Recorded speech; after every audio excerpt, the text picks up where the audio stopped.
Isang basag na tunog ng kristal ang pumunit sa marangyang gabi. Sinundan niyo ng isang sigaw na puno ng purong takot. Mula sa kanyang kinatatayuan sa gilid ng malawak na hardin, natigilan si Valeria. Binitawan niya ang hawak na basahan at tray. Ang puso niya'y biglang kumabog na parang isang kabayong tumatakbo sa karera. Ang mga mayayamang bisita na kanina lang ay masayang nagtatawanan sa ilalim ng mga kumikinang na ilaw ay nagkagulo.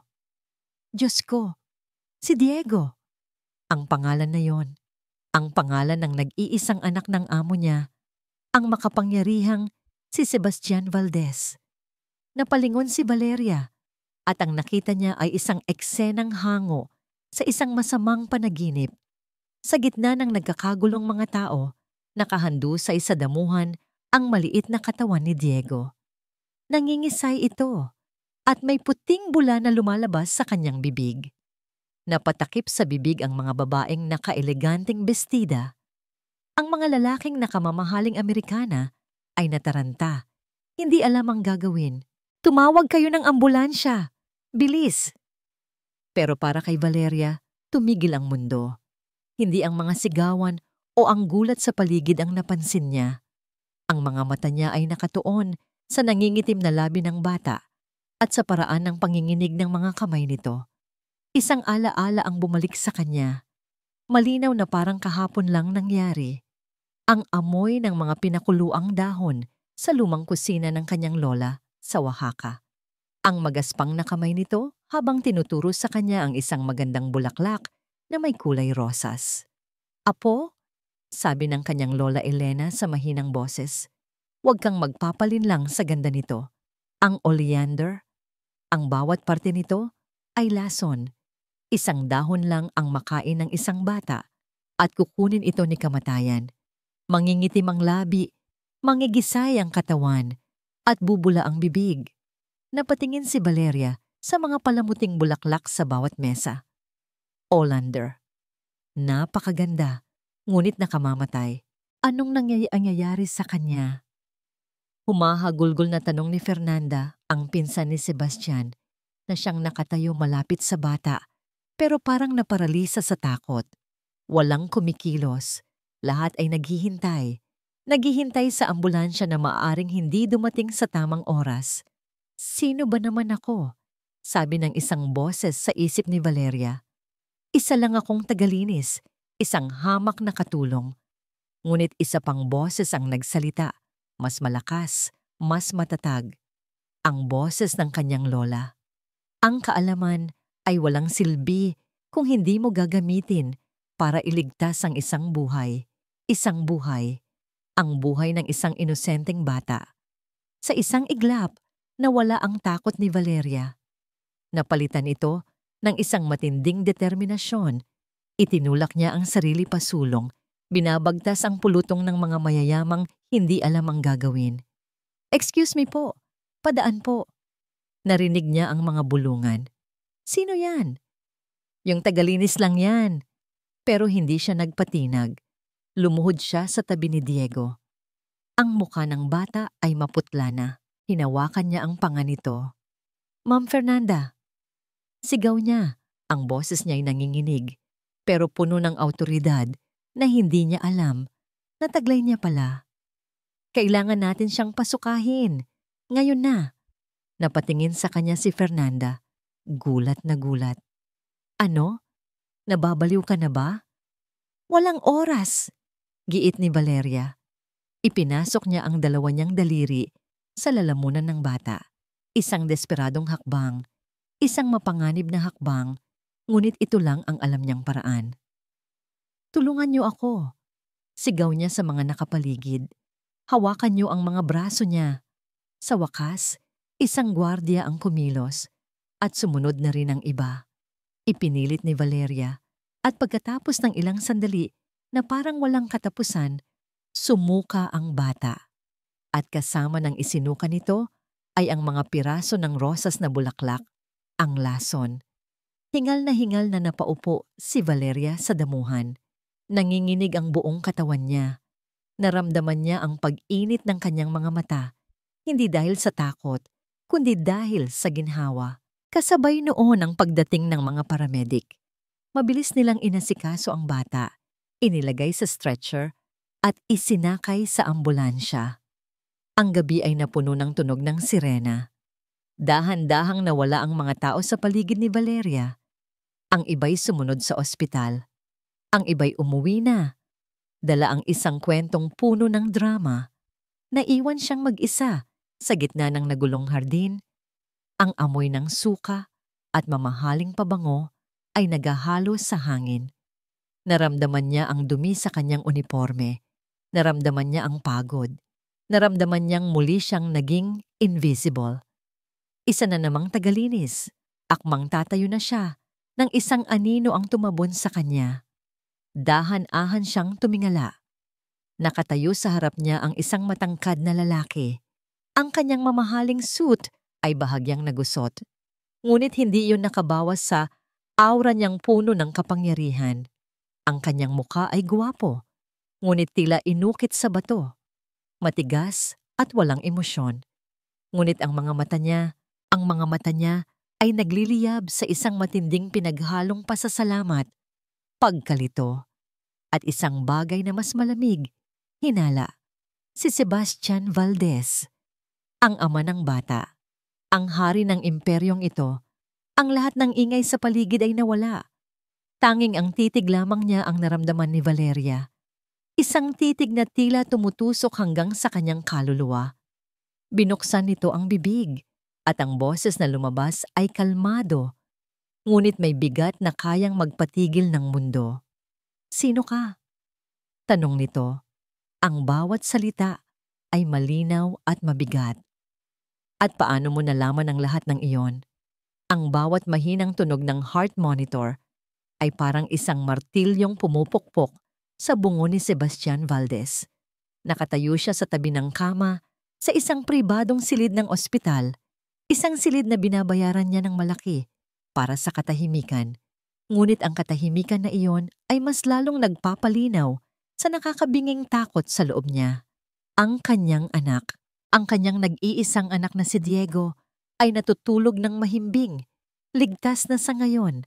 Ngunit ang imahe ng nangingisay nitong katawan sa damuhan ay nakaukit sa kanyang isipan. Humigpit ang pagkuyom ng kamao ni Sebastian sa kanyang hita. Sa boardroom, isa siyang hari. Isang salita niya lang, milyon-milyong piso ang gumagalaw. Isang desisyon niya lang, kinabukasan ng libo-libong empleyado ang nababago.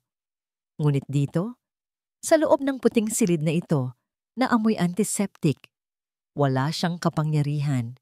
Isa lamang siyang ama na muntik nang mawalan ng pinakamamahal niya sa buhay.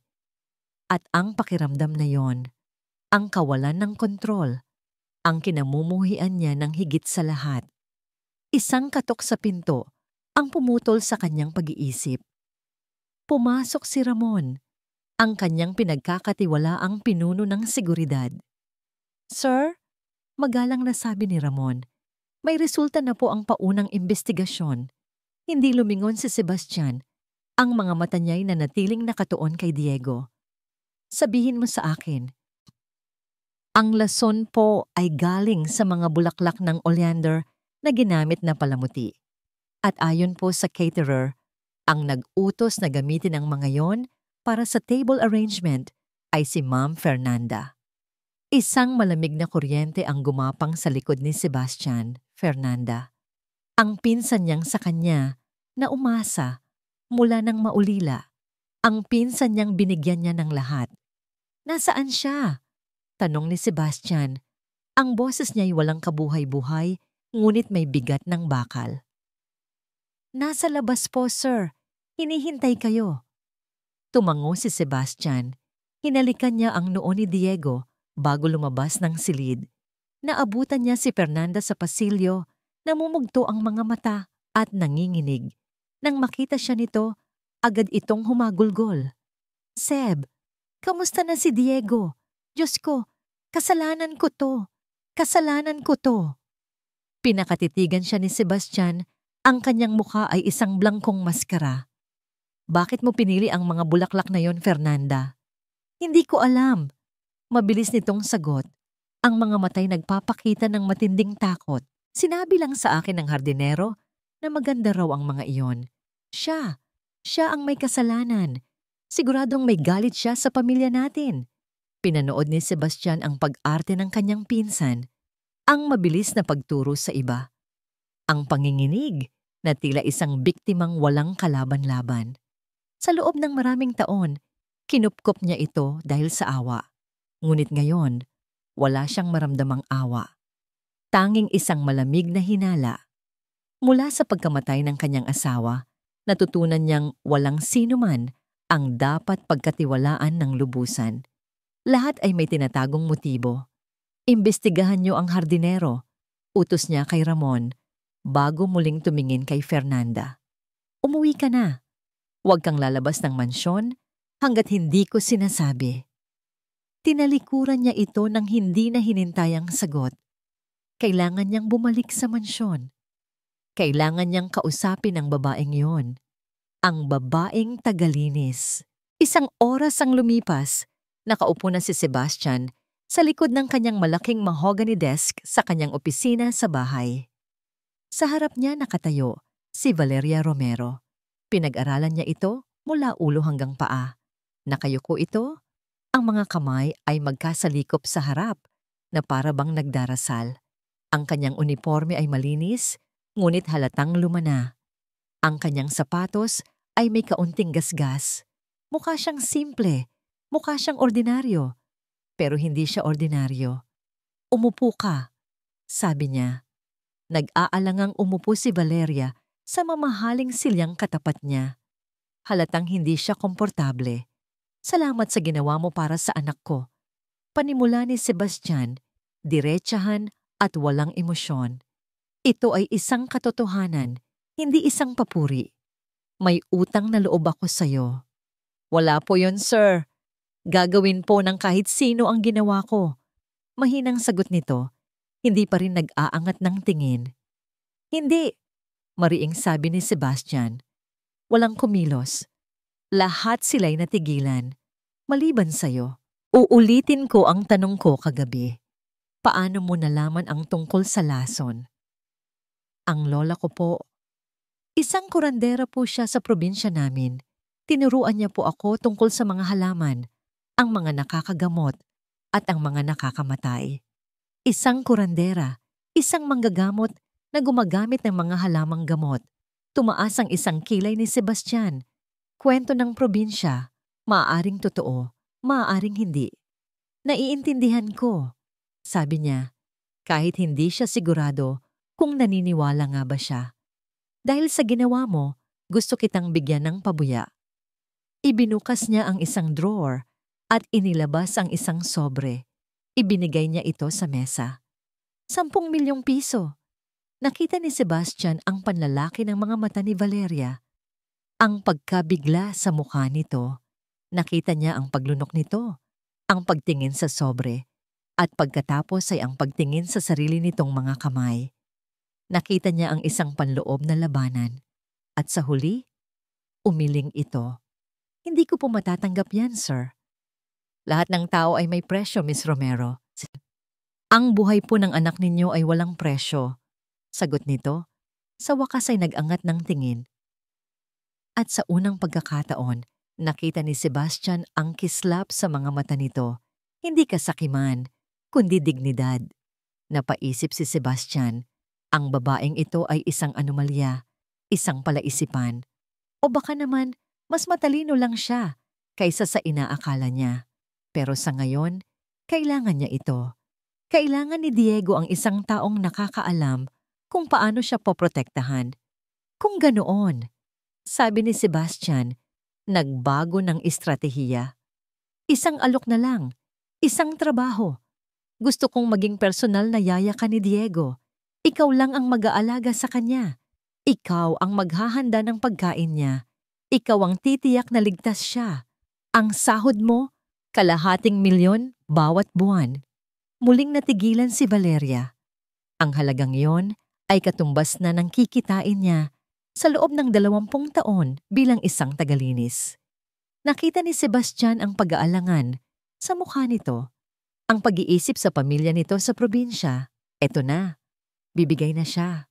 Nang akmang bubuksan na ni Valeria ang kanyang bibig para sumang-ayon, nagsalita muli si Sebastian.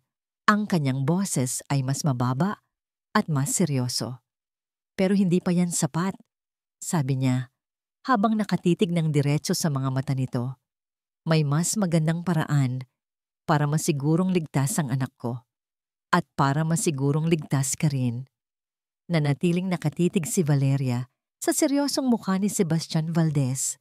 Ang hangin sa loob ng malawak na opisina ay biglang bumigat, tila ninanakaw ang bawat hininga niya. Mas magandang paraan? Ano pa ba ang mas maganda kaysa sa alok na ₱250,000 kada buwan? Anong nasa isip ng lalaking ito? Dahan-dahang sumandal si Sebastian sa kanyang upuan. Ang mga daliri ay magkakaugnay sa ibabaw ng mesa. Ang kanyang mga mata ay hindi bumibitiw sa kanya. Tila sinusuri ang bawat sulok ng kanyang kaluluwa. Bilang yaya, limitado ang iyong karapatan. Mahinahon niyang paliwanag. Ang boses niya ay parang isang propesor na nagtuturo ng isang komplikadong aralin. Kung may mangyari man sa akin, wala kang legal na basihan para protektahan si Diego. Madali kang mapaalis ng kahit sinong kamag-anak ko. Madali kang maisantabi. Nakinig lang si Valeria. Ang kanyang puso ay nagsisimula na namang kumabog ng mabilis. Saan papunta ang usapang ito? Kailangan ko ng isang taong may kapangyarihan, isang taong hindi matitinag, isang taong mananatili sa tabi ni Diego, anuman ang mangyari. Huminto siya sandali, hinayaang lumubog ang bawat salita, at pagkatapos, ibinigay niya ang kanyang hatol. Kailangan kong pakasalan ka, Miss Romero.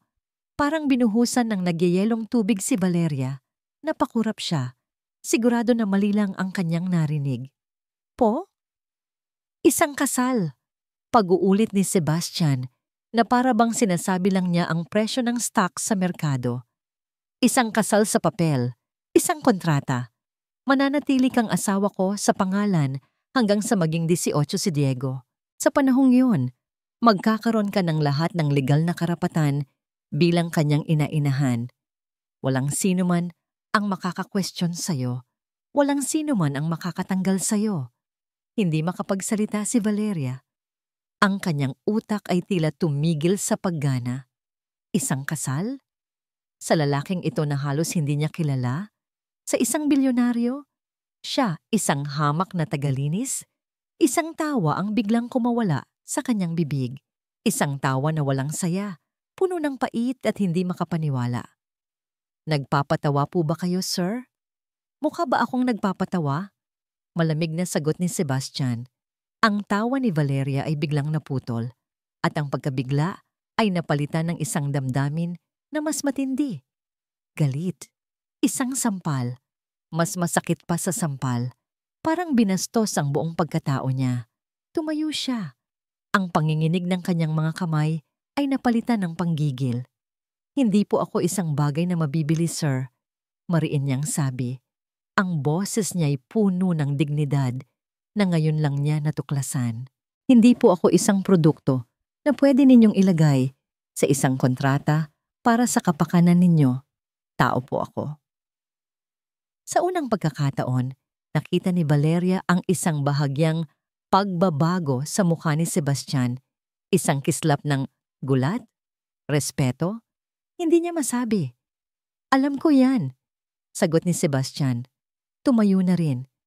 Kaya nga binibigyan kita ng pagpipilian. Ito ang kontrata. Itinuro niya ang isang folder sa gilid ng kanyang mesa. Lahat ng kondisyon ay nakasulat diyan. Pagkatapos ng 15 taon, kapag legal na ang edad ni Diego, malaya ka na. Bibigyan kita ng ₱100,000,000, isang bahay, at sisiguraduhin kong magiging maayos ang buhay ng buong pamilya mo habang buhay. Isipin mo itong isang trabaho, Miss Romero. Isang napakahabang trabaho na may napakalaking retirement pay. ₱100,000,000, isang bahay, isang buhay na hindi na kailanman mag-aalala sa pera. Ang mga salitang iyon ay umalingaw-ngaw sa kanyang isipan. Ang mukha ng kanyang ina na pagod na sa paglalabada, ang mga kapatid niyang nangangarap makapagtapos ng pag-aaral. Pero ang kapalit, ang kanyang kalayaan, ang kanyang pangalan, ang kanyang sarili. Umiling siya, ang mga luha ay nagsisimula ng mamuo sa gilid ng kanyang mga mata. Hindi po. Pasensya na po, sir. Pero hindi ko po kaya. Tinalikuran na niya ito. Handa nang lisanin ang opisinang iyon. At ang nakakabaliw na alok na ito nang biglang mag-ring ang kanyang mumurahing cellphone. Ang tunog ay parang isang alarma sa gitna ng nakakabinging katahimikan. Kinapa niya ito sa kanyang bulsa. Nakita niya ang pangalan ng kanyang ina. Agad niyang sinagot. Ang puso niya'y biglang kinabahan. Nay, bakit po kayo napatawag? Anak! Valeria! Ang boses sa kabilang linya ay basag at puno ng takot. Diyos ko, anak! Nay, ano pong nangyayari? Bakit po kayo umiiyak? May isang lalaki dito kanina. Humihikbing sabi ng kanyang ina. Nakatayo lang sa labas ng bahay natin. Nakatingin. Kumuha siya ng litrato ng mga kapatid mo habang naglalaro sila. Pagkatapos may iniwan siyang sulat sa may gate. Sulat? Anong sulat, Nay? Tanong ni Valeria. Ang kanyang dugo ay tila nagyelo sa kanyang mga ugat. Mag-ingat ka sa mga desisyon mo, sabi sa sulat. Minsan, ang tinatanggihan ng isa, pinagbabayaran ng iba. Napaupo si Valeria sa silya. Ang kanyang mga tuhod ay biglang nanlambot. Hindi ito nagkataon lang. Ito ay isang babala, isang banta. Napatingin siya kay Sebastian. Nakatayo lang ito, tahimik na nagmamasid, na para bang alam na alam niya kung ano ang mangyayari. Sir, nanginginig niyang sabi pagkatapos ibaba ang tawag. May kinalaman po ba kayo dito? Umiling si Sebastian. Wala. Pero ito mismo ang sinasabi ko sa'yo. Kung sino man ang nagtangkang lasunin ng anak ko, alam na nilang ikaw ang nakakita. Alam na nilang may alam ka. Ngayon, ikaw na at ang pamilya mo ang target nila. Kung mananatili kang isang simpleng tagalinis, paano mo sila proprotektahan? Pero bilang asawa ko, bilang isang Valdez, walang sino man ang maglalakas loob na galawin sila. Lahat ng lakas sa katawan ni Valeria ay nawala. Wala na siyang pagpipilian. Nilagay siya sa isang sulok na wala ng ibang daan palabas. Hindi na ito tungkol sa kanya. Ito ay tungkol sa kaligtasan ng mga mahal niya sa buhay. Dahan-dahan, kinuha niya ang folder sa ibabaw ng mesa. Hindi na niya binasa ang mga nakasulat. Kinuha niya ang pluma, ang bawat letra. Sa pagpirma niya ng kanyang pangalan ay parang isang pako na ibinabaon sa kanyang kaluluwa. Valeria Romero. Sa huling pagkakataon, makalipas ang 2 oras, nasa loob na sila ng isang malaking opisina ng isang abogado. Mabilis ang lahat. Walang seremonya, walang singsing, tanging mga papeles at mga pirma. Congratulations, sabi ng abogadong nakangiti. Sa bisa ng batas, kayo ay legal ng mag-asawa. Hindi ngumiti si Valeria. Tumayo si Sebastian, inayos ang kanyang suit at tumingin sa kanya. Ang kanyang mga mata ay kasing lamig ng marmol na sahig ng gusaling iyon.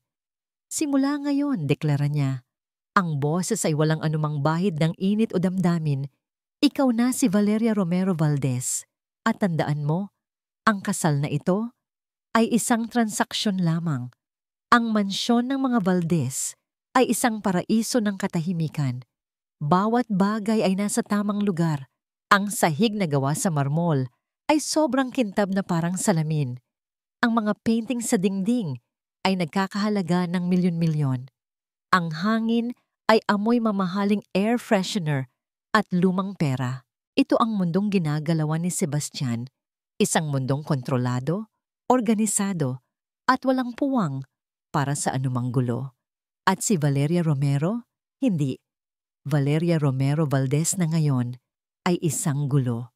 Mula sa kanyang opisina, pinanood ni Sebastian sa security monitor ang pagdating nito kasama ang 2 maliit na maleta. Iyon lang ang buong buhay niya. 2 maletang mukhang mas matanda pa kaysa sa kanya. Itinuro ng kasambahay ang master's bedroom, ang silid na dati sa kanya at sa yumaong asawa. Agad siyang tumawag sa intercom. Dalhin niyo si Mrs. Valdez sa guest room sa East Wing. Malamig niyang utos. Iyon ang magiging silid niya. Hindi siya magkakaroon ng kasama sa higaan, lalo na hindi isang estranghero, lalo na hindi isang transaksyon. Ang unang hapunan nila bilang mag-asawa ay isang perpektong halimbawa ng kanilang sitwasyon. Nakaupo si Sebastian sa isang dulo ng mahabang lamesa. Nakaupo si Valeria sa kabilang dulo. Sa gitna nila, si Diego na masayang kumakain, walang kamalay-malay, sa malawak na espasyong naghihiwalay sa 2 taong dapat ay pinag-iisa. Tahimik na pinanood ni Sebastian si Valeria. Nakita niya ang pag-aalinlangan nito sa kung aling kubyertos ang gagamitin. Nakita niya kung paano ito halos hindi gumagalaw, na para bang natatakot na makabasag ng kahit ano. Hindi siya nakaramdam ng awa, nakaramdam siya ng inis. Isang paalala kung gaano sila kaiba sa isa't isa. Si Fernanda, na nakaupo sa tabi ni Diego, ang bumasag sa katahimikan. Valeria, Hija, sabi nito sa isang boses na matamis pa sa pulot. Huwag kang mahiya. Kumain ka lang. Ang mansyon na ito ay bahay mo na rin. Ang bawat salita ay tama, ngunit ang nangiti sa labi ni Fernanda ay hindi umaabot sa mga mata nito. Kinabukasan, habang nagkakape si Sebastian sa kanyang beranda, lumapit si Fernanda. Seb, mahinahon nitong sabi, may dalang pekeng pag-aalala. Pwede ba tayong mag-usap sandali? Ano yon? Tanong ni Sebastian. Hindi inaalis ang tingin sa mga papeles ng kumpanya. Tungkol kay Valeria, nag-aalala lang ako para sa'yo at kay Diego. Ibinaba ni Sebastian ang kanyang papeles. Diretsuhin mo ako, Fernanda. Kasi nakausap ko yung isa sa mga dating kasamahan niya sa agency. Nabanggit niya na may dati raw itong nobyo. Medyo basagulero raw. Laging nasasangkot sa gulo, sa sugal. Huminto si Fernanda na para bang ayaw na niyang ituloy. Sana naman ay wala na silang koneksyon ngayon. Mahirap na. Baka gamitin lang niya ang pangalan mo para sa pera. Isang ugat ang pumitik sa sentido ni Sebastian. Iyon mismo ang kinatatakutan niya. Ang mga taong desperado ay gumagawa ng mga desperadong bagay. Salamat sa impormasyon, sabi lang niya, at muling kinuha ang kanyang mga papeles. Ngunit hindi na siya makapag-focus. Isang binhi ng pagdududa ang itinanim sa kanyang isipan. Gabi na nang mangyari ito. Pauwi na si Sebastian mula sa isang late meeting. Ang buong bahay ay tahimik na. Dumiretso siya sa silid ni Diego para tingnan ito bago siya matulog. Nang papalapit na siya sa pinto, may narinig siyang isang mahinang tunog. Isang boses. Kumakanta. Dahan-dahan niyang binuksan ang pinto. Sa loob, sa liwanag lamang ng isang maliit na lampshade, nakaupo si Valeria sa gilid ng kama. Karga niya sa kanyang mga braso si Diego na halatang kagigising lang mula sa isang masamang panaginip. At habang marahang hinahaplos ni Valeria ang likod nito, kumakanta siya ng isang lumang awitin. Isang oyayi sa isang dialektong hindi pamilyar kay Sebastian. Ang himig ay malungkot, ngunit puno ng lambing. Matulog ka na, aking mahal. Ang mga talay magbabantay. Nakita niya kung paano unti-unting pumipikit ang mga mata ni Diego. Nakita niya kung paano ito sumiksik sa dibdib ni Valeria, na para bang doon sa lugar na yon, ligtas siya sa lahat ng panganib sa mundo. Isang bagay ang kumurot sa puso ni Sebastian. Isang damdaming matagal na niyang ibinaon sa limot. Ang init ng isang tunay na pamilya. Ang lambing na yon, hindi iyon kayang pekein ng pera. Hindi iyon kayang bilhin ng kahit anong kontrata. Tahimik niyang isinara ang pinto. Hindi gumagawa ng kahit anong ingay. Sandali siyang sumandal dito, napapikit, at pinakinggan ang huling nota ng oyayi hanggang sa tuluyan na itong maglaho sa katahimikan ng gabi. Sa isang iglap, ang imahe ng babaeng kaharap niya sa opisina. Ang babaeng inalok niya ng pera, ang babaeng pinaghinalaan niya, ay nagsimulang magbago. Sa harap ng kanyang mga mata, napalitan ito ng imahe ng isang babaeng may hawak sa kanyang natutulog na anak. Binibigyan ito ng kapayapaan na kahit siya ay hindi maibigay. Kinabukasan, sa hapagkainan, tila may nagbago. "Salamat sa ginawa mo kagabi para kay Diego," sabi ni Sebastian. Ang kanyang boses ay mas malumanay kaysa karaniwan. Nagulat si Valeria, hindi inaasahan ang papuri. "Wala po yon, sir." "Sebastian," pagtatama niya. "Tawagin mo akong Sebastian. Mag-asawa tayo, kahit sa papel lang."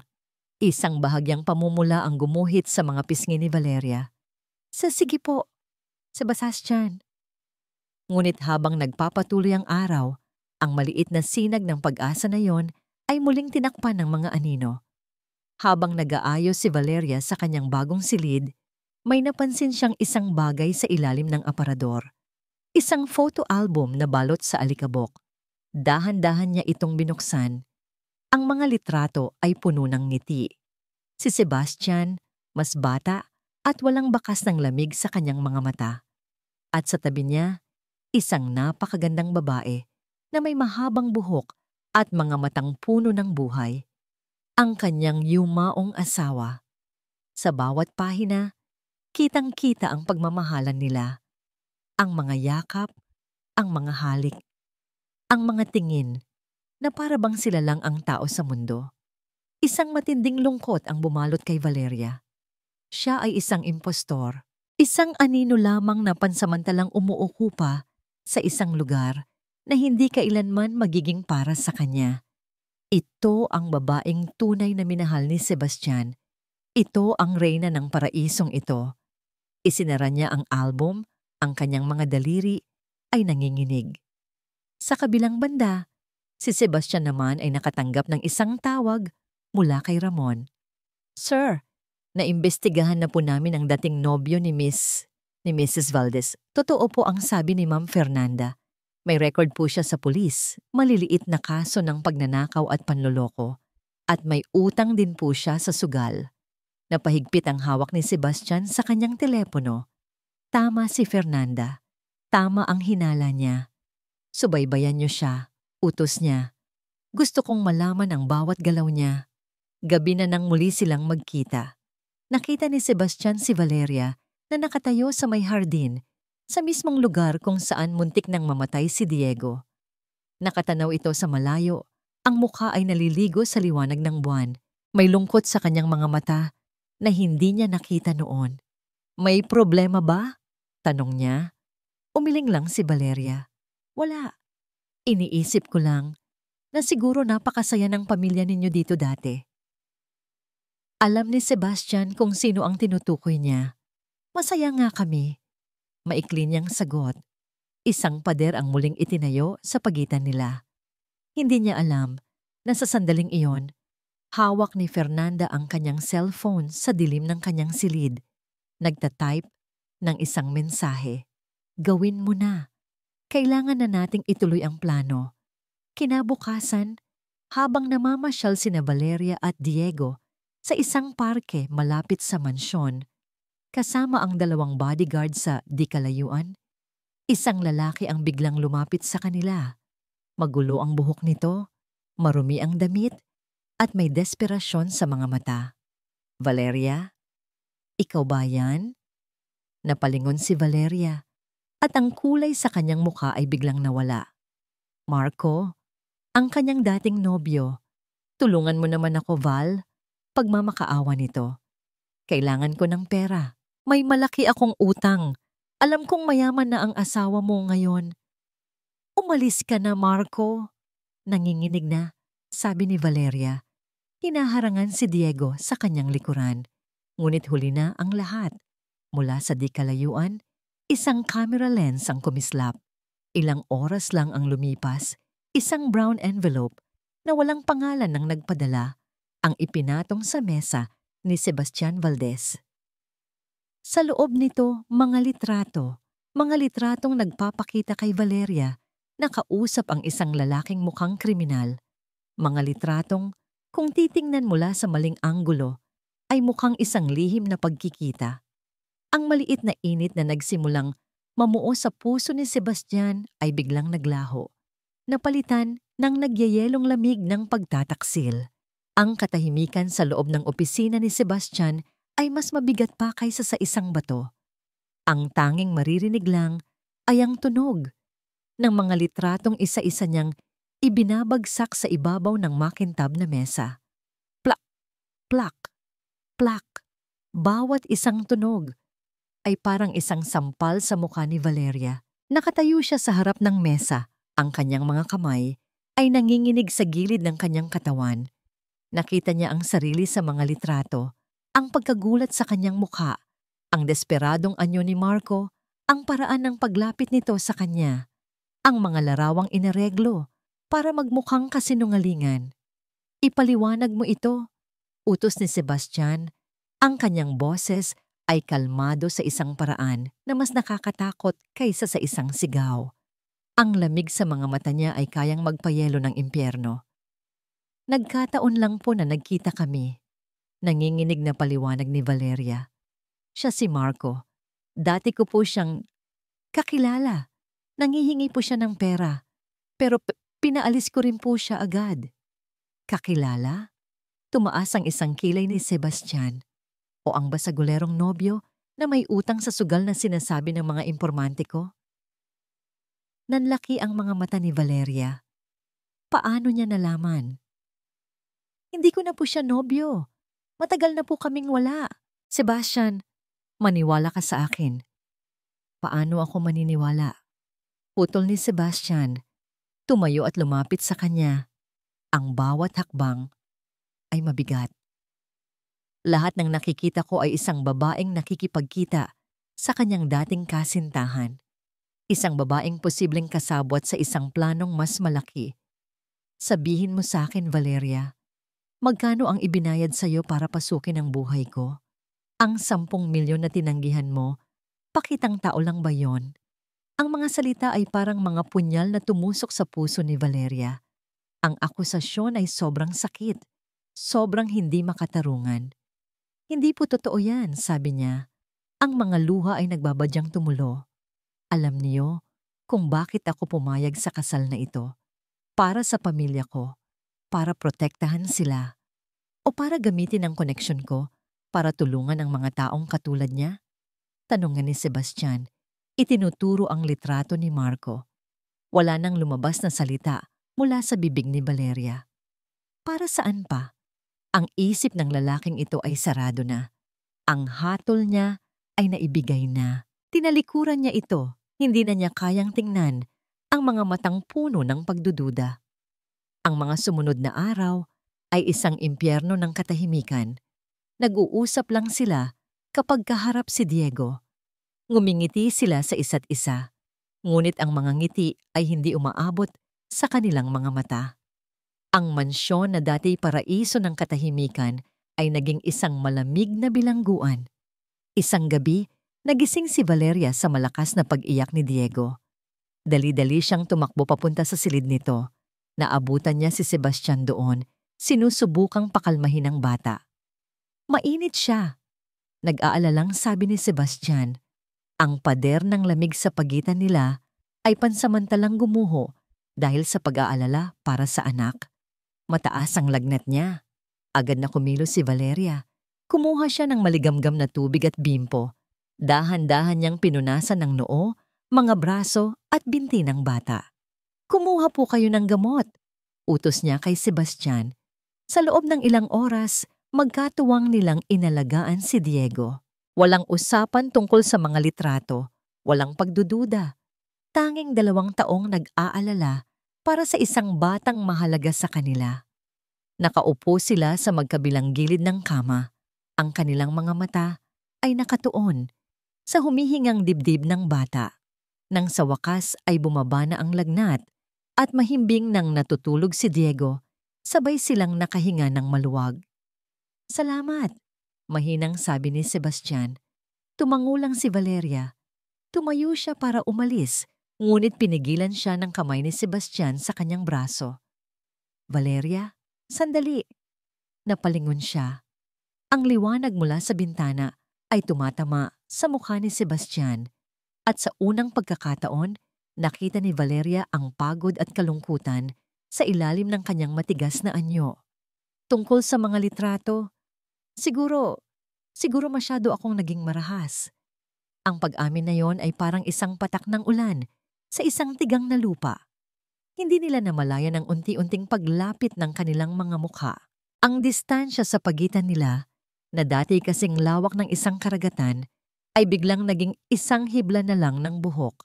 At pagkatapos, ang kanilang mga labi ay nagtagpo. Ito ay isang halik na nagsimula sa pag-aalinlangan, ngunit mabilis na naging puno ng damdamin, isang pinaghalong pasasalamat, pangungulila, at isang pag-asam na pareho nilang hindi inamin. Ang mga kamay ni Sebastian ay humawak sa kanyang baywang, habang ang mga kamay naman ni Valeria ay napapunta sa batok nito. Sa sandaling iyon, hindi sila amo at katulong. Hindi sila 2 taong nasa isang kontrata. Sila ay isang lalaki at isang babae na nakahanap ng ginhawa sa isa't isa sa gitna ng isang bagyo. Nang maghiwalay ang kanilang mga labi, pareho silang humihingal. Isang bagong pag-asa ang sumilay sa pagitan nila. Isang posibilidad na baka ang kasal na ito ay pwedeng maging totoo. Ngunit ang pag-asa ay isang marupok na bagay. At sa mansyon ng mga Valdez, ang mga ahas ay hindi natutulog. Kinabukasan, habang abala si Valeria sa pag-aalaga kay Diego, pumasok si Fernanda sa silid ni Sebastian. Ang mukha niya ay puno ng pag-aalala at sa kanyang kamay, hawak niya ang isang maliit na tela. "Seb," sabi niya, ang boses ay nanginginig. "Kailangan mong makita ito." Ipinakita niya ang tela. Nakasabit dito ang isang pamilyar na hikaw. Isang hikaw na gawa sa perlas na pagmamay-ari ng yumaong asawa ni Sebastian. "Saan mo ito nakita?" tanong ni Sebastian. "Nag-aayos ako sa silid ni Valeria." Pagsisinungaling ni Fernanda. Nahulog daw mula sa bulsa ng damit niya, pero ang mas nakakagulat, naalala ko, ang kwintas na pares nito, nawawala sa jewelry box ko. Ang kwintas na yon ay ang huling regalo ni Sebastian sa kanyang asawa bago ito mamatay. Parang isang kidlat na tumama kay Sebastian. Ang init ng halik kagabi ay biglang napalitan ng nagyayayelong lamig. Ang pag-asa ay naging abo. Nang walang salita, naglakad si Sebastian papunta sa silid ni Valeria. Si Fernanda ay nakasunod sa likuran. Isang tuso at tagumpay ng ngiti ang nakatago sa kanyang mga labi. Naabutan nila si Valeria na nagtutupi ng mga damit. "Ano ito?" tanong ni Sebastian. Ang boses ay patag. Ipinapakita ang hikaw. "Ikaw po yan ng yumaong asawa ninyo," sagot ni Valeria, naguguluhan. "At ang kapares nitong kwintas nasaan?" "Hindi ko po alam." "Kung ganoon, ano itong nasa loob ng bulsa ng coat mo?" Naglakad si Sebastian papunta sa aparador. Kinuha ang isang lumang coat ni Valeria at mula sa bulsa nito, inilabas niya ang nawawalang kwintas na perlas. Ang mundo ni Valeria ay gumuho. Tumingin siya kay Sebastian, naghahanap ng kahit kaunting bakas ng tiwala, kahit isang hibla ng pag-aalinlangan. Pero wala siyang nakita. Ang nakita niya lang ay ang mukha ng isang taong muling nasaktan, muling pinagtaksilan. Ang kanyang mga mata ay puno ng sakit at pagkasuklam. Hindi lang pala isang oportunista, sabi ni Sebastian. Ang boses niya ay isang mahinang bulong na puno ng lason. "Magnanakaw ka pa pala." Ang salitang magnanakaw ay parang isang tatak na ipinako sa kaluluwa ni Valeria. Paulit-ulit itong umalingaw-ngaw sa kanyang isipan, mas masakit kaysa sa anumang sampal o sigaw. Hindi siya pinalayas ni Sebastian. Para saan pa? Ang kontrata ay nilagdaan na. Ang kasal ay kailangan pa. Ngunit ang parusa niya ay mas malupit pa kaysa sa pagpapaalis. Ikinulong siya ni Sebastian sa isang selda ng katahimikan at pagwawalang bahala. Naging hangin si Valeria sa loob ng mansyon. Hindi na siya kinakausap ni Sebastian, maliban kung tungkol kay Diego. Ang dating malamig niyang mga mata ay naging nagyayelo. Ang mga pagkakataong nagkakasalubong sila sa pasilyo ay puno ng tensyon na halos hinihiwa ang hangin. Para siyang multo na gumagala sa isang lugar kung saan siya kailanman naging tunay na buhay. Ang mga hapunan ay naging isang pagpapahirap. Si Sebastian ay nakaupo sa isang dulo, abala sa kanyang tablet. Si Fernanda naman ay nakangiti, isang ngiting puno ng tagumpay na siya lang at si Valeria ang nakakaalam. Si Diego lang ang tanging sinag ng araw sa madilim na mundong ito. Ang tanging taong tumitingin sa kanya nang walang paghuhusga. Ngunit sa gitna ng sakit at pag-iisa, isang bagong damdamin ang nagsimulang tumubo sa puso ni Valeria. Determinasyon. Hindi siya magnanakaw. Alam niya iyon. At kung hindi siya ang kumuha ng kwintas, nangangahulugan lang iyon na may ibang naglagay nito sa kanyang bulsa. Isang tao lang ang nasa isip niya. Si Fernanda. Nagsimula siyang magmasid. Pinanood niya ang bawat galaw ni Fernanda mula sa malayo. Nakikita niya kung paano ito biglang nagiging balisa kapag tumutunog ang cellphone nito. Napansin niya kung paano ito madalas lumabas ng bahay sa gabi. Sinasabing makikipagkita sa mga kaibigan, ngunit bumabalik na amoy alak at takot. Isang gabi, habang naglilinis ng sarili niyang silid, sinadya ni Valeria na dumaan sa tapat ng kwarto ni Fernanda. Bahagyang nakabukas ang pinto. Narinig niya ang boses nito, pabulong ngunit puno ng desperasyon. "Sinabi ko nang wala pa akong pera," sabi ni Fernanda sa kausap sa telepono. "Bigyan mo pa ako ng panahon." "Oo, ginawa ko na ang pinapagawa mo." "Oo, nagdududa na siya ngayon kay Valeria." "Konting panahon pa, Rodrigo. Ibabalik ko rin ang utang ko sa'yo, pangako." Rodrigo. Ang pangalang yon ay tumatak sa isipan ni Valeria. Samantala, si Sebastian naman ay abala sa sarili niyang imbestigasyon.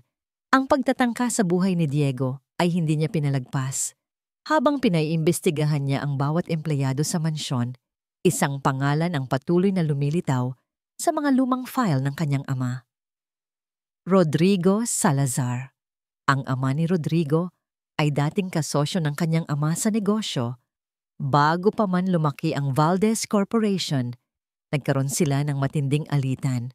Inakusahan ng kanyang ama, ang matandang Salazar ng Pandaraya, na naging sanhi ng pagbagsak ng kumpanya nito at pagkasira ng buong pamilya. Hindi nagtagal, namatay sa atake sa puso ang matandang Salazar. Ang anak nitong si Rodrigo ay nawala na lang na parang bula. Hanggang ngayon, nakatitig si Sebastian sa isang lumang litrato, ang kanyang ama, ang matandang Salazar, at isang batang lalaki sa gitna nila, si Rodrigo. Mayroong isang madilim na kislap sa mga mata ng batang iyon, isang bagay na nagbigay ng kilabot kay Sebastian. Isang alaala ang biglang bumalik sa kanya. Ang gabi kung kailan namatay ang kanyang asawa. Isang car accident. Sabi ng mga pulis, lasing daw ang driver ng kabilang sasakyan. Isang kasong sarado doon na. Ngunit naalala niya ang isang detalye na binaliwala niya noon. Isang pamilyar na kotse ang nakita niyang papalayo sa lugar ng aksidente.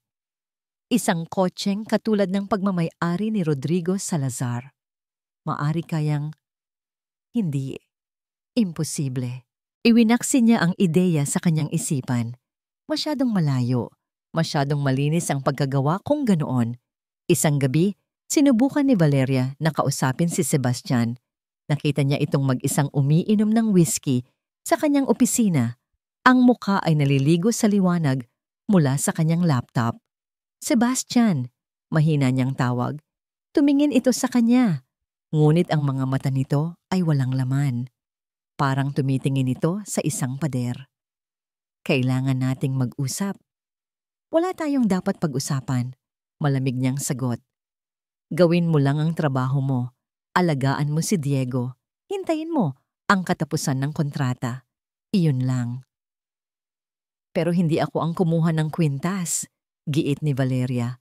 Ang kanyang boses ay nanginginig. May naglagay lang noon doon. Mayroon akong hinala kung sino. Itigil mo na yan, Valeria. Putol ni Sebastian. Ang kanyang boses ay puno ng pagod. Ayoko nang marinig ang mga palusot mo. Gampanan mo na lang ang papel mo bilang asawa ko sa harap ng ibang tao. Sa labas ng mga yon, hindi tayo magkakilala. Ang bawat salita ay parang isang suntok sa sikmura ni Valeria. Tinalikuran niya ito. Ang puso'y durog na durog. Ngunit habang naglalakad siya pabalik sa kanyang silid, ang kanyang kalungkutan ay napalitan ng isang malamig na determinasyon. Kung ayaw maniwala ni Sebastian sa kanya, kailangan niyang humanap ng ebidensya. Ebidensyang hindi nito kayang itanggi. Kinabukasan, habang nasa labas si Fernanda, pumasok si Valeria sa silid nito. Alam niyang mali. Alam niyang delikado. Ngunit wala na siyang pakialam. Hinanap niya ang teleponong laging ginagamit nito sa mga lihim na tawag. Sa ilalim ng kama, sa loob ng isang kahon ng sapatos, natagpuan niya ito. Isang mumurahing burner phone. Sinubukan niyang buksan, ngunit meron itong password. Susubukan na sana niya ang kaarawan ni Fernanda nang biglang bumukas ang pinto. Anong ginagawa mo rito? Nakatayo si Fernanda sa may pintuan. Ang kanyang muka ay namumutla sa gulat, na mabilis na napalitan ng galit. Mabilis na itinago ni Valeria ang telepono sa kanyang likuran. Nakita kong nakabukas ang pinto mo. Pagsisinungaling niya. Sinigurado ko lang na walang nawawala. Ngunit ang mga mata ni Fernanda ay hindi nakatingin sa mukha ni Valeria. Nakatingin ito sa kamay na nasa likuran niya. Anong tinatago mo? Tanong ni Fernanda. Ang boses ay matinis at puno ng pagbabanta. Wala. Mabilis na sagot ni Valeria, dahan-dahang umatras. Akin na yan! Sigaw ni Fernanda at bigla itong sumugod na parang isang mabangis na hayop. Nagulat si Valeria sa biglaang pagsalakay. Sinubukan niyang umilag, ngunit mas mabilis si Fernanda. Nag-agawan sila sa telepono. Nagkahulugan ang mga gamit sa ibabaw ng mesa. Nabitawan ni Valeria ang telepono at tumalsik ito sa sahig. Sabay silang dumamba para kunin ito, ngunit mas malapit si Valeria. Nahawakan niya ito at mabilis na tumakbo palabas ng silid. Bumalik ka rito, magnanakaw. Sigaw ni Fernanda habang hinahabol siya sa pasilyo. Ang tanging nasa isip ni Valeria ay si Sebastian. Kailangan niyang maipakita ito sa kanya. Ito na ang ebidensya. Tumakbo siya papunta sa opisina ni Sebastian sa kabilang dulo ng mansyon. Sarado ang pinto. Kumatok siya ng malakas. Sebastian, buksan mo. May kailangan kang makita. Importante ito. Walang sumasagot. Sinubukan niyang pihitin ang seradura. Nakalock. Tumingin siya sa paligid, desperada. Nakita niya si Ramon, ang pinuno ng seguridad, na papalapit, na alarma sa ingay. Mrs. Valdez, may problema po ba? Kailangan kong makausap si Sir Sebastian, sabi ni Valeria, hingal na hingal. Nasa meeting po siya ngayon sa opisina, kasama ang mga abogado. Mahigpit po ang utos na huwag siyang istorbohin. Magalang na paliwanag ni Ramon. Sa likuran niya, papalapit na si Fernanda, ang mukha ay puno ng galit. Wala ng oras. Nakita ni Valeria ang isang matandang lalaki na papalapit mula sa kusina. Si Mang Andres, ang pinakamatagal at pinakapinagkakatiwalaang katiwala sa mansyon. Ang taong laging mabait sa kanya. Ang taong laging may ngiti sa labi. Mang Andres, tawag ni Valeria. Tumatakbo palapit dito. Pakiusap po. Itago niyo po muna ito. Huwag niyong ibibigay kahit kanino. Lalo na kay Ma'am Fernanda. Ibabalik ko po sa inyo mamaya. Pakiusap po. Pagkatiwalaan niyo ako. Nakita ng matandang katiwala ang desperasyon sa mga mata ni Valeria. Nag-aalangan man, kinuha niya ang telepono at mabilis na itinago sa bulsa ng kanyang apron. "Salamat po," sabi ni Valeria, bago humarap sa humahangos na si Fernanda. Ngunit bago pa man makapagsalita si Fernanda, isang boses mula sa intercom sa pader ang narinig sa buong pasilyo. Boses ni Sebastian. "Valeria, pumunta ka sa opisina ko. Ngayon din." Isang malamig na kaba ang gumapang sa dibdib ni Valeria. Hindi ito ang boses ng isang taong gustong makinig. Ito ang boses ng isang hukom na handa nang ibigay ang kanyang sentensya. Habang naglalakad siya papunta sa opisina, isang masamang pakiramdam ang bumalot sa kanya. Isang pakiramdam na nahulog siya sa isang bitag na mas malaki at mas komplikado kaysa sa inaakala niya. Sa loob ng opisina, hindi siya nag-iisa.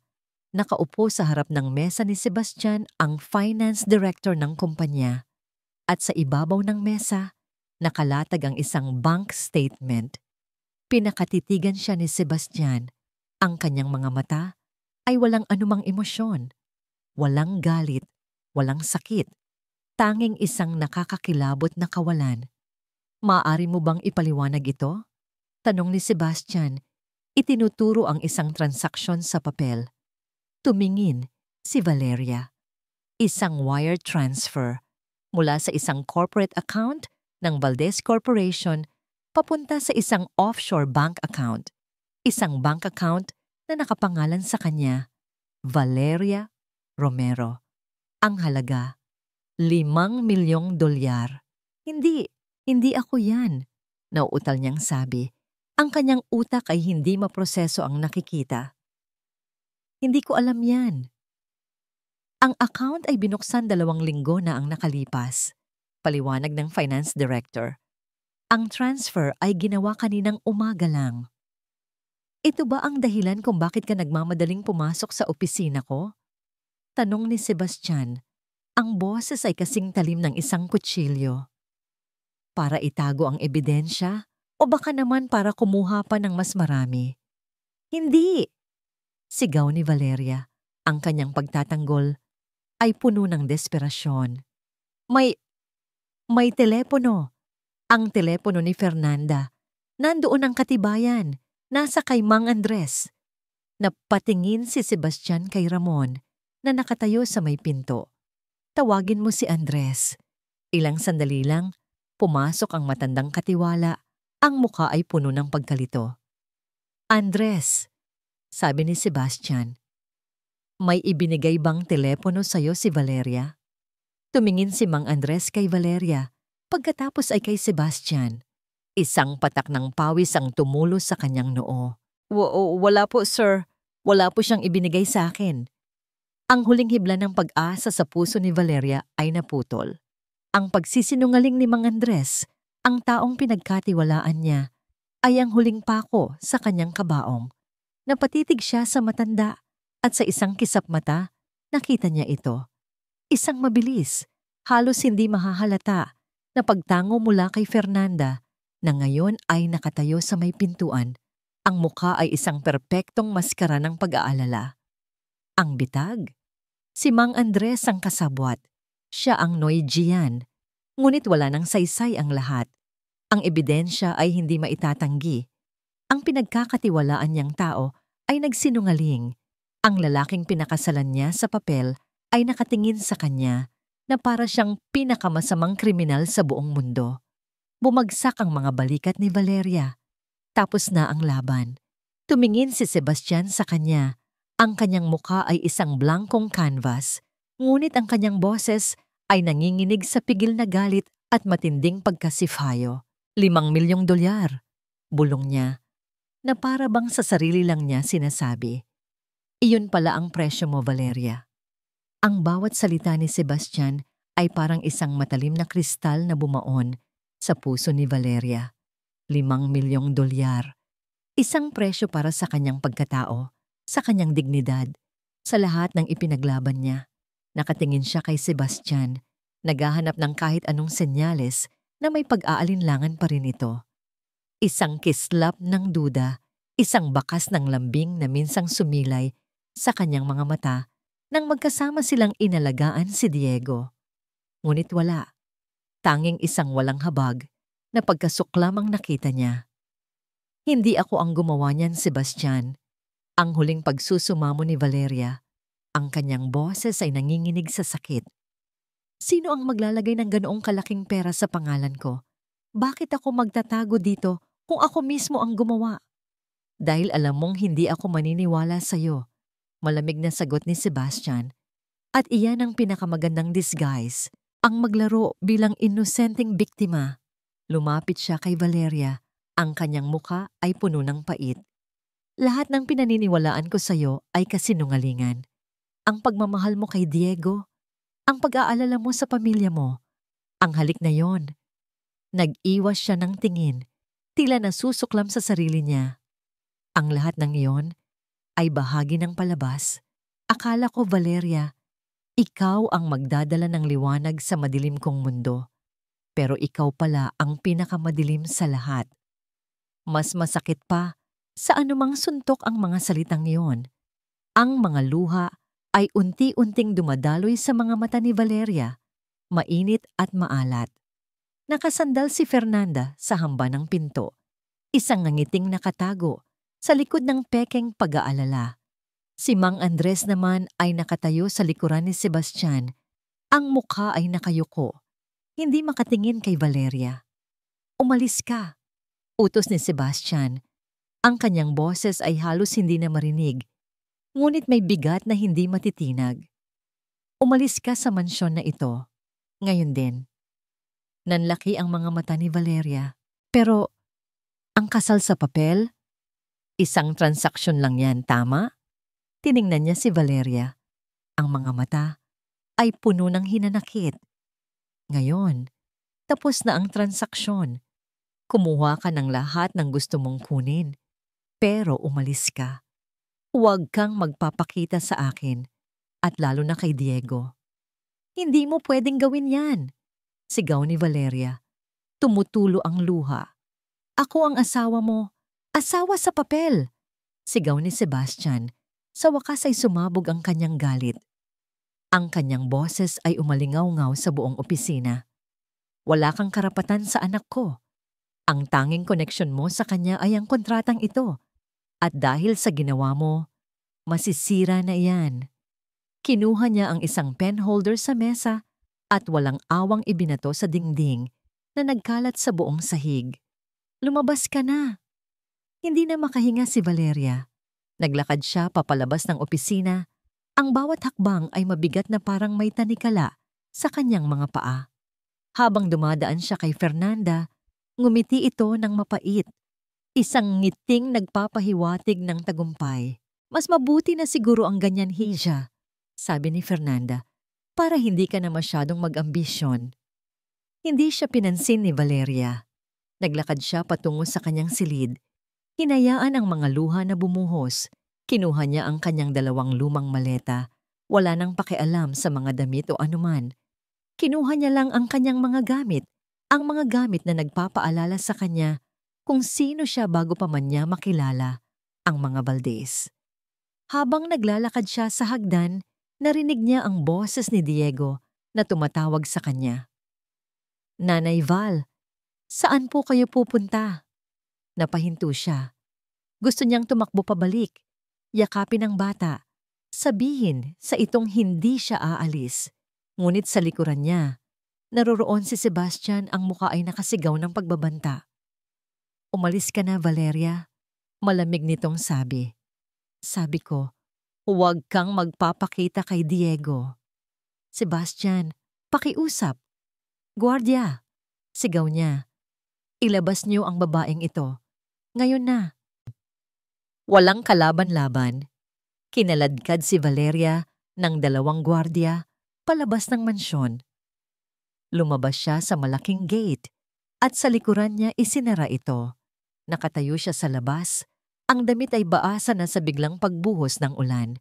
Ang hangin ay malamig at puno ng ulan. Wala na siyang anumang pag-asa. Lahat ay nawala. Ang pamilya Valdez, ang kontrata, ang kanyang pangalan.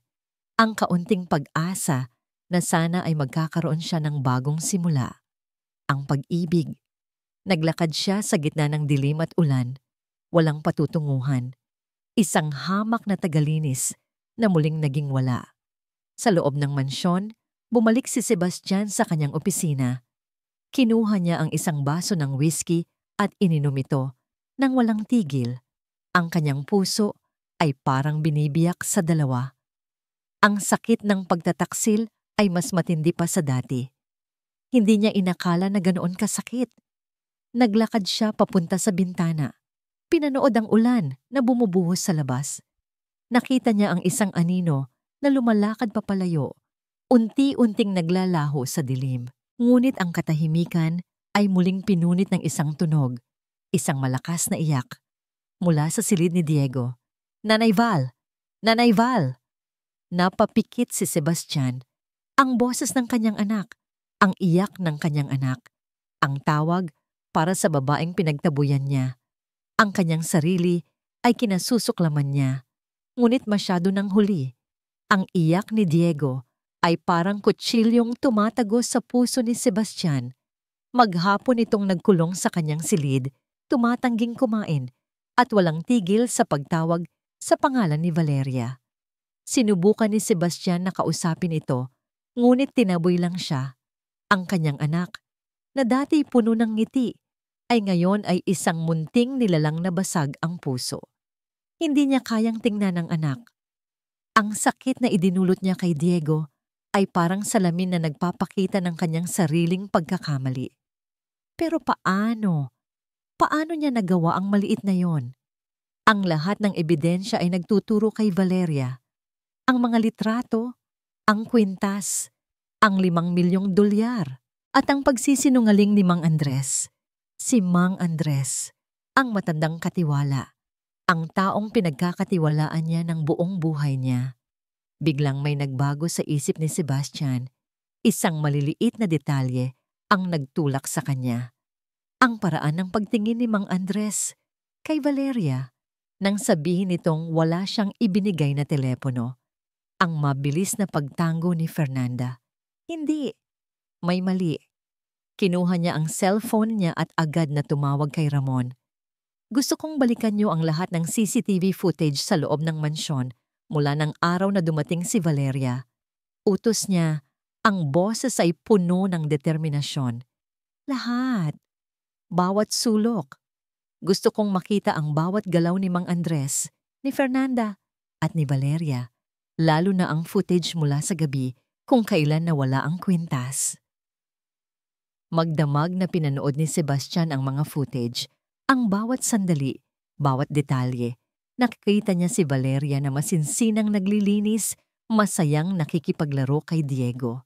Nakita niya ang mga lihim na tawag ni Fernanda, ang paglapit nito kay Mang Andres. At pagkatapos, nakita niya ito. Sa footage mula sa gabi bago natagpuan ang kwintas, nakita niya si Fernanda na pumasok sa silid ni Valeria habang wala ito. Hawak nito ang kwintas at pagkatapos ay inilagay sa bulsa ng coat ni Valeria.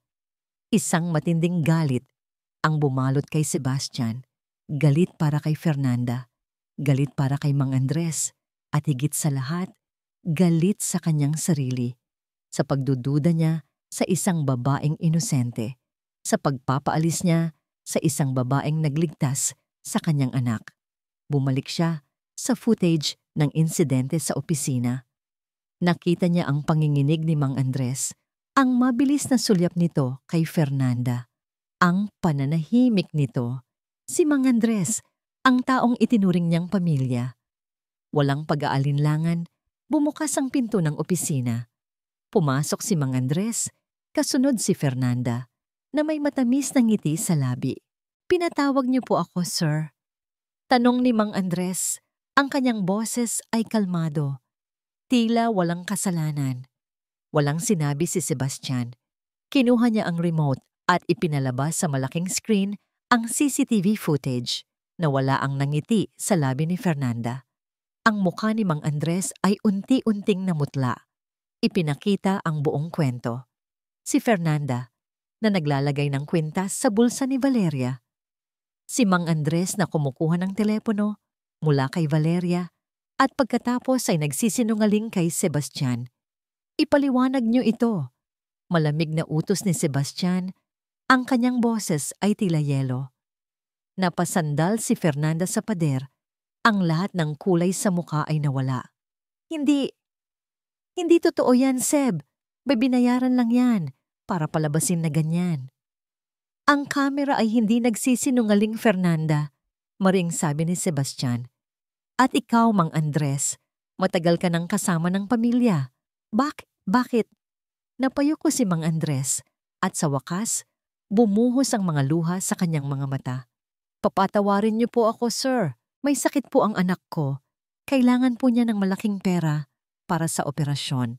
Nangako po si Rodrigo Salazar na tutulungan niya kami kapalit po ng pagtulong ko sa kanya. Rodrigo Salazar, ulit ni Sebastian. Ang pangalan ay parang isang lason. Ano ang koneksyon niya sa inyo, Fernanda? Walang nagsalita si Fernanda.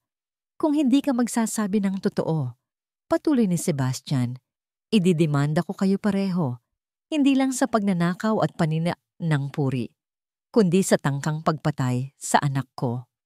Napakislot si Fernanda. Hindi ko po kayang makulong, Seb. Ako ang may utang kay Rodrigo. Malaki po ang utang ko sa sugal. At sinabi niya na kung hindi ako susunod, ibubunyag niya ang lahat ng sikreto ko at sasaktan niya si Diego. Siya ang nagplano ng lahat. Ang paglagay ng oleander, ang pag-frame kay Valeria. Lahat. At ang tungkol sa asawa ko? Tanong ni Sebastian. Ang boses ay halos hindi na marinig, ngunit puno ng matinding sakit. Si Rodrigo ba ang nasa likod ng aksidente niya? Tumango si Fernanda, umiiyak. Opo. Siya ang nagbayad sa driver para masagasaan ang sasakyan ni na tita.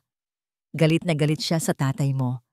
Gusto niyang sirain ka, sirain ang pamilya Valdez dahil sa ginawa ng tatay mo sa pamilya niya. Gumuho ang mundo ni Sebastian, ang matagal ng pagdadalamhati, ang sakit ng kawalan. Ang lahat ng iyon ay hindi pala isang aksidente. Ito ay isang pagpatay, isang balak, at kasama sa balak na yon ang pagkasira niya. Hanapin niyo si Rodrigo Salazar. Utos niya kay Ramon.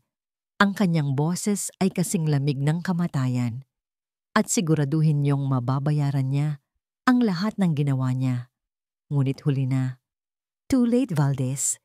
Isang boses ang umalingaw-ngaw sa speaker ng intercom. Si Rodrigo. Sa ngayon, ang iyong anak ay kasama ko. Sabi ni Rodrigo. Ang kanyang boses ay puno ng pagtawa. Kung gusto mo siyang makita, pumunta ka sa lumang warehouse sa Dyson Street, mag-isa. Kung hindi, ahayaan kong matikman niya ang parehong lason na ibinigay ko sa kanya noon. Nawasak ang buong mundo ni Sebastian. Nahulog ang hawak niyang remote, ang kanyang anak. Muli, pero mayroong kulang. Ang isang tao na alam niyang kayang lumaban para sa anak niya, si Valeria. Agad siyang tumakbo palabas ng opisina, tumungo sa direksyon kung saan umalis si Valeria. Samantala, naglalakad si Valeria sa gitna ng ulan. Ang kanyang mga damit ay basang-basa. Ang kanyang kaluluwa ay durog na durog. Akala niya, wala nang masasakit pa. Ngunit biglang nag-ring ang kanyang burner phone. Ang telepono ni Fernanda na ibinalik sa kanya ni Mang Andres habang lihim siyang umaalis ng mansyon. Sinabing nagsinungaling ito dahil sa takot. Valeria, kausapin mo ako. Si Rodrigo. Anong gusto mo? Walang emosyong tanong ni Valeria. Ang anak ni Valdez, nasa akin siya. Kung gusto mo siyang iligtas, pumunta ka sa lumang warehouse sa Dyson Street. Mag-isa. Walang pulis, walang Sebastian. Kung hindi, hahayaan kong matikman niya ang parehong lason na ibinigay ko sa kanya noon. At sa pagkakataong ito, walang makakapigil sa akin. Nanlaki ang mga mata ni Valeria. Muling si Diego, ang bata. Kailangan niya itong iligtas. Hindi siya nag-isip. Sumakay siya sa unang taxi na nakita niya. Nang makarating siya sa lumang warehouse, madilim at tahimik ang paligid. Ang amoy ng alikabok at kalawang ay lumulutang sa hangin. Pumasok siya. Ang puso'y kumakabog ng malakas. Nakita niya si Diego, nakatali sa isang upuan. At nakatayo sa likuran nito si Rodrigo, may hawak na kutsilyo. "Narito ako," sabi ni Valeria. Ang kanyang boses ay matatag, sa kabila ng takot. "Matalino ka nga, Valeria Romero," sabi ni Rodrigo, ngumisi. "Sa ngayon, gusto kong panoorin mo kung paano ko sisirain ang lahat ng mahalaga sa Valdez." Ngunit bago pa man makakilos si Rodrigo, isang malakas na tunog ang umalingaw-ngaw. "Bitawan mo ang anak ko." Si Sebastian. Dumating siya. Isang matinding labanan ang naganap. Rodrigo laban kay Sebastian. Ang lahat ng galit at sakit mula sa nakaraan ay sumabog sa loob ng warehouse. Habang naglalaban ang dalawa, mabilis na kumilos si Valeria. Alam niyang kailangan niyang iligtas si Diego. Pinutol niya ang tali nito gamit ang isang matulis na bagay na nakita niya sa sahig. "Kuya Seb!" "Nanay Val!" sigaw ni Diego. Sa gitna ng labanan, biglang may sumabog. Ang mga pulis. Dumating sila. "Lason! May lason siya!" sigaw ni Valeria. Itinuturo ang isang maliit na vial sa kamay ni Rodrigo. Sa wakas, napabagsak si Rodrigo. Inaresto siya. Inaresto rin si Mang Andres at Fernanda na dumating kasama ng mga pulis. Ang lahat ng katotohanan ay nabunyag. Napatayo si Sebastian. Ang muka ay duguan at puno ng galit. Ngunit nang makita niya si Valeria, nayakap-yakap si Diego. Ang lahat ng galit ay biglang naglaho, napalitan ng isang matinding kaluwagan at pagsisisi. Lumapit siya kay Valeria. Ang kanyang muka ay puno ng luha. Wala siyang sinabi. Yumuko siya sa harap nito. Ang mga tuhod ay lumuhod sa maruming sahig. Ang pagluhod ni Sebastian sa harap niya ay mas masakit pa kaysa sa isang suntok. Ang mga luha sa mga mata nito ay hindi para sa kanyang sarili, kundi para sa kanyang mga pagkakamali. "Valeria," bulong ni Sebastian, ang boses ay basag. "Patawarin mo ako. Patawarin mo ako sa pagdududa ko sa'yo, sa pagpapaalis ko sa'yo, sa lahat ng sakit na idinulot ko sa'yo. Ako ang pinakabulag na tao sa mundo." Ang mga pulis at paramedic ay abala sa paligid. Ngunit sa sandaling iyon, tanging silang dalawa lang ang nasa warehouse. Niyakap ni Valeria si Diego ng mahigpit, ngunit ang kanyang mga mata ay nakatitig pa rin kay Sebastian. Ang galit, ang sakit, ang pagdududa. Lahat ng iyon ay nagbanggaan sa kanyang puso. Ngunit sa ilalim ng lahat ng iyon, mayroong isang bagay na mas matindi. Pag-ibig. Pinakawalan niya si Diego at dahan-dahang lumuhod sa harap ni Sebastian. Hinawakan niya ang mukha nito. Ang kanyang mga daliri ay humahaplos sa mga pasa at dumi. "Masakit ang ginawa mo," mahina niyang sabi. "Pero alam kong hindi mo sinasadya. Alam kong natatakot ka lang." At pagkatapos, hinalikan niya ito. Isang halik na puno ng pagpapatawad, pag-unawa, at pag-asang muling magsisimula. Tumayo silang dalawa, yakap-yakap si Diego sa gitna nila. Isang pamilya. Ang mga sumunod na linggo ay puno ng pagsubok.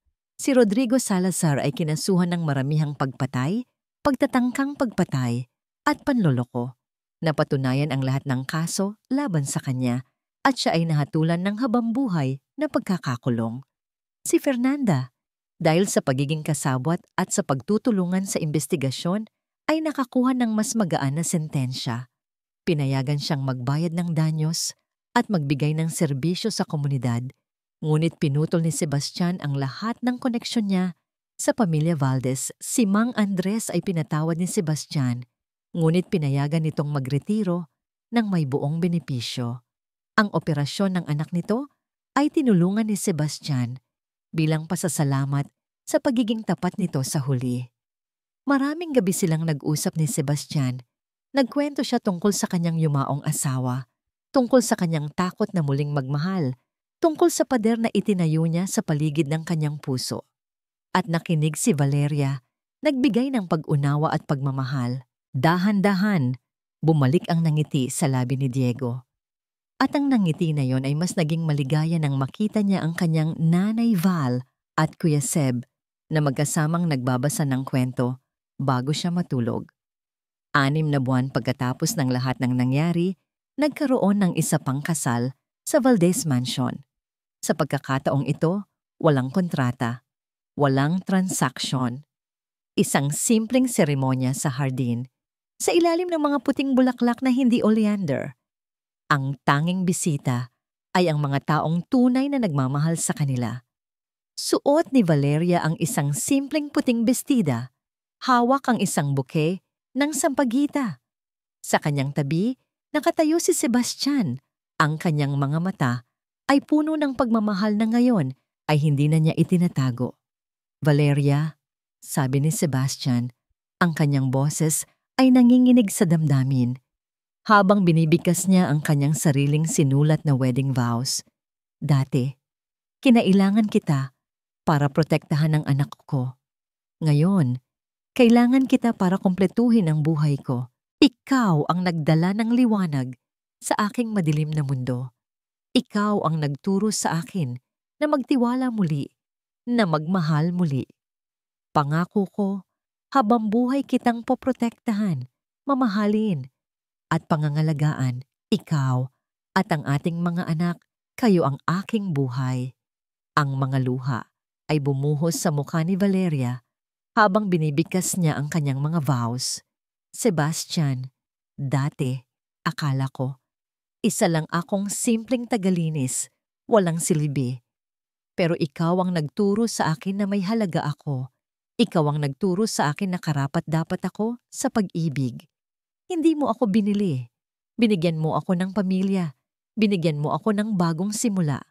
Pangako ko, mamahalin kita hanggang sa huling hininga ko. Niyakap niya ito. At sa pagkakataong ito, ang halik ay hindi na pag-aalinlangan. Ito ay puno ng pag-ibig, pag-asa, at isang pangakong walang hanggan. Makalipas ang 2 taon, ang Valdez Mansion ay puno ng tawanan at pagmamahalan. Si Valeria, hindi na lang isang asawa sa papel, ay ganap na siyang puso ng pamilya. Ipinagpatuloy niya ang mga turo ng kanyang lola, nagtatag ng isang foundation na tumutulong sa mga kababaihan sa probinsya na magsimula ng kanilang sariling mga negosyo gamit ang mga lokal na produkto at halaman. Isang araw, habang nakaupo sila ni Sebastian sa veranda, hawak niya sa kanyang mga bisig ang kanilang bagong silang na sanggol. Isang magandang batang babae na may mga mata ni Valeria at ngiti ni Sebastian. Si Diego naman ay masayang naglalaro sa hardin. Pinanood ni Sebastian si Valeria. Ang kanyang puso ay puno ng pasasalamat. Nakuha niya ang lahat ng akala niya'y nawala na. Ang pag-ibig, ang pamilya, ang kapayapaan. Hinalikan niya ang noo ni Valeria. Masaya ka ba? Tumingin si Valeria sa kanya at ang kanyang mga mata ay nagniningning sa kaligayahan. Inilagay niya ang kamay nito sa kanyang puso. Dito, sabi niya habang nakangiti. Dito ang tunay na tahanan ko.